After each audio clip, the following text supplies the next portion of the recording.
Welcome to State of Affairs. I'm Steve Adubato, coming to you from the Agnes Varus NJEA TV studio in Newark. I'm going to introduce two very special guests.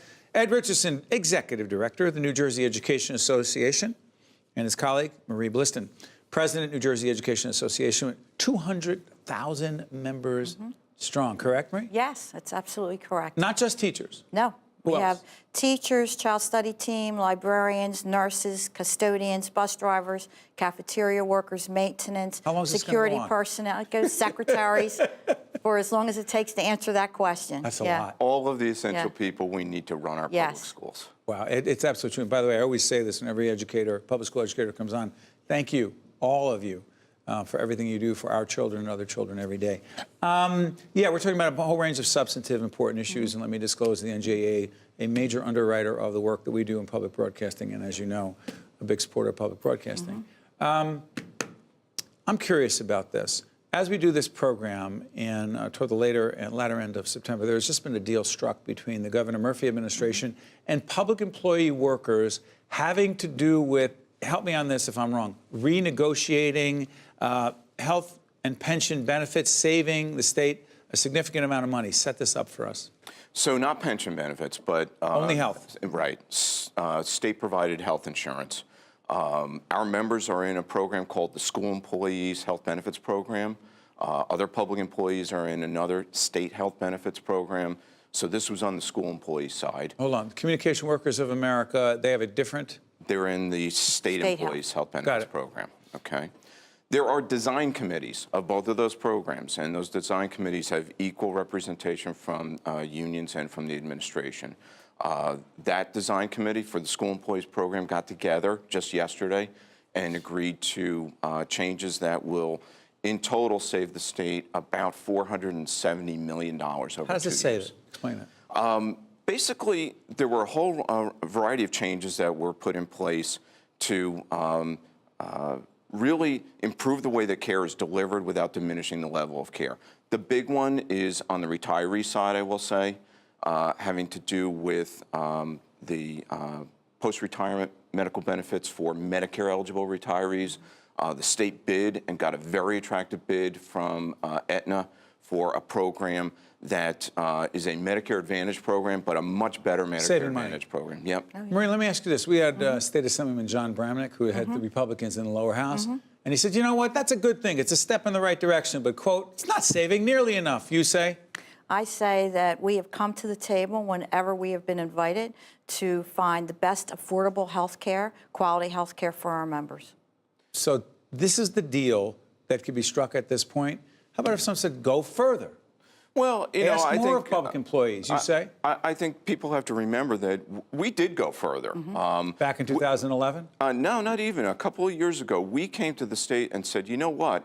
We've done some research. We believe that the way that the state is bidding the prescription benefits in these programs could be dramatically improved. They took our advice. There was legislation that needed to be passed to allow that bidding to change. And as a result, they are saving $1.6 billion with a B dollars over 3 years on just the prescription benefits. So these are examples of what we can accomplish when we work together, when we have an honest broker on the other side of the table, when we are getting the information that we ask for, providing the information they ask for. This is what we can accomplish together. Marie, let's talk. By the way, we're talking to Ed Richardson and Marie Blistan from the New Jersey Education Association, Steve Adubato, State of Affairs. Question. The Murphy administration, working closely with them, it's no secret that your organization worked hard to help get the governor elected. In terms of the governor's proposals and his initiatives around school funding, funding the state school formula, where are we, and are we not where we need to be? Steve, we are in such a much better place today than what we were a year ago. I cannot underestimate that. We were living under 8 years of underfunding by the prior governor to the tune of close to $9 billion. You can't just respectfully, Marie, it's not just exactly the governor, right. it was the legislature as well. Both, but it does start at the top with an attitude and with a vision. And Governor Murphy promised us during his campaign that he was very supportive of public education and he would make sure that that support turned into actions if he were elected. How's the dialogue different, Marie?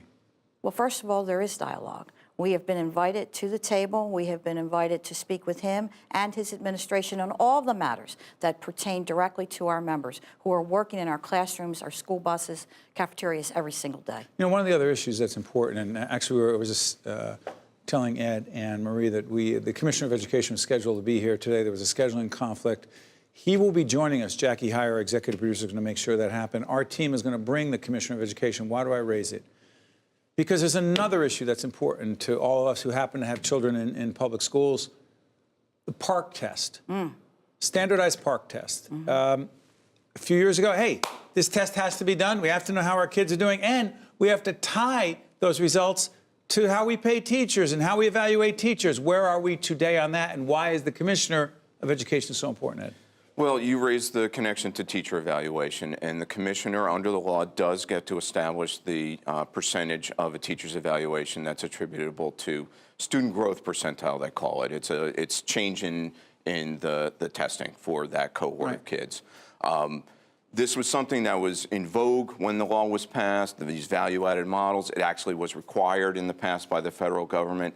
Everyone across the country is walking back from this. Hold on one second. Was this from the so-called, quote, no child left behind? The in-between Okay, there's policy. so many. Yeah. I'm sorry. There's so many, the latest slogan, but go ahead. Right. So when the latest version of the federal education law was adopted, they took that out. Why?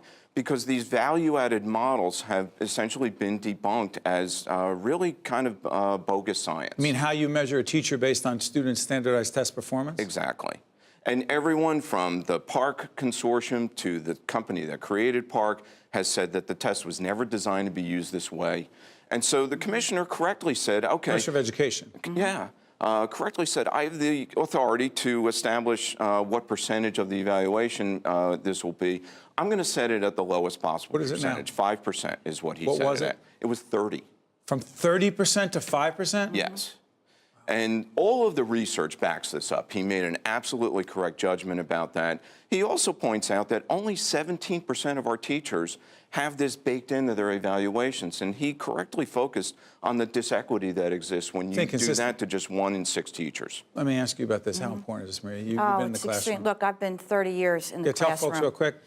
Taught last 20 years at high school in Washington Township and Gloucester County. Prior to that, taught in Camden County, K-8 district. Spent some time with middle school students, a little bit with elementary. You know teaching. I do. What about these tests?